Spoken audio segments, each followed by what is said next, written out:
Hey everyone, today I'm going to show you how to delete a scheduled meeting in the Zoom mobile app. Without any further ado, let's get started. First, open your Zoom app on your mobile device and log in with your credentials.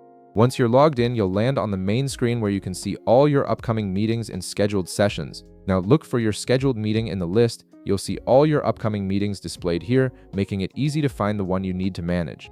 Take a moment to scroll through and locate the specific meeting you want to remove from your schedule. Once you've found it, tap on the meeting you want to delete. This will open up the full details of that scheduled session, giving you access to all the options and information related to that particular meeting. You'll now see the meeting details displayed on your screen.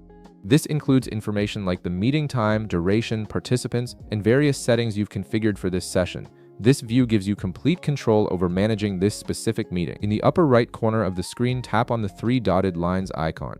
This menu button reveals additional options for managing your scheduled meeting, including the ability to edit, share, or remove it entirely from your calendar. From the menu that appears, tap on Delete.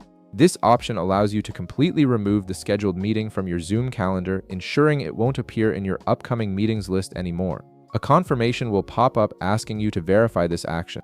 This is an important safety step to prevent accidental deletions of important meetings. Go ahead and tap Delete once more to confirm that you want to permanently remove this scheduled meeting. And that's it. Your scheduled meeting has been successfully removed from your Zoom mobile app. If this video helped you out, be sure to leave a like, subscribe, and I'll see you in the next one.